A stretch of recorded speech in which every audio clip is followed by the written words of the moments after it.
But what's wrong? A soldier, I guess, could still be an efficient killing machine, even wearing nail polish and lipstick. What is it about doing that makes them less efficient on the battlefield? Well, it's got nothing to do with their intellect. They might be highly competent. But as I said in my letter to Prime Minister Albanese, I'm having a great deal of trouble imagining the reaction of the men the day I took over command of the Sixth Battalion, if I waltzed up in front of them wearing a dress, earrings, makeup and nail polish. Now, it's about respect and morale. I have no doubt that the regimental sergeant major and RSMs and NCOs are the backbone of the Australian Army. He would have had to remind the men that mutiny is still punishable by firing squad. And it is. They've never taken it off the books. It's Section 98 of the Defence Act of 1903. And he would then have followed that by knocking on my door with, "Could we have a word, sir?" Is this the difference then? Like in civilian life, you can say, look, someone, a man turns up at work or whatever wearing nail polish lipstick, says, I'm now non-binary, or I've changed my gender or whatever. And, so what? People got to get used to it, work around it, whatever. It's none of their business. But in a military sense, you have to actually command the respect of the soldiers you lead as an officer in this case. You have to form a very tight, mutually supporting unit for that will survive warfare. It's something different is going on there, isn't it? It is very different. And respect and morale are key elements in a fighting force.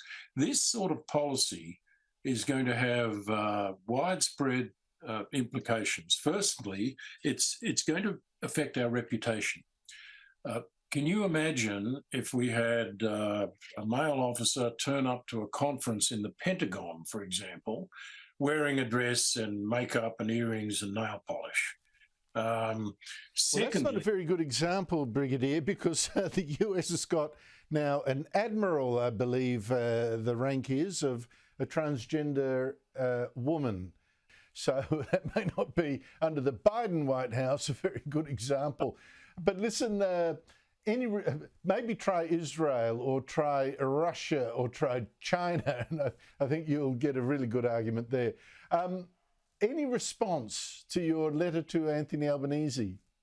Well, no, and the Prime Minister is busy with other issues at the moment. I would expect a response, though, eventually from his office.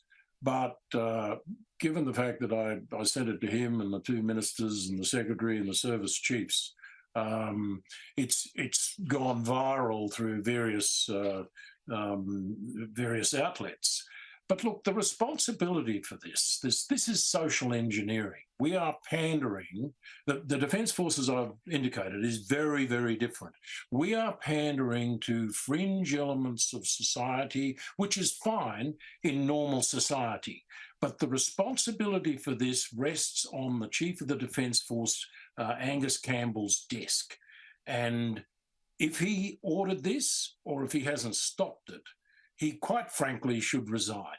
Now, he's not going to resign because I appear on, as influential as your program might be, Andrew, he's not going to resign for that reason.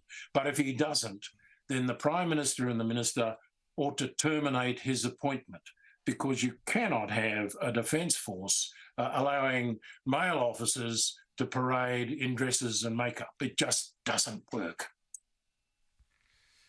Well, Brigadier D'Hage, let us see if you do get a response. I'd be very interested to know what it'll be. Let us know.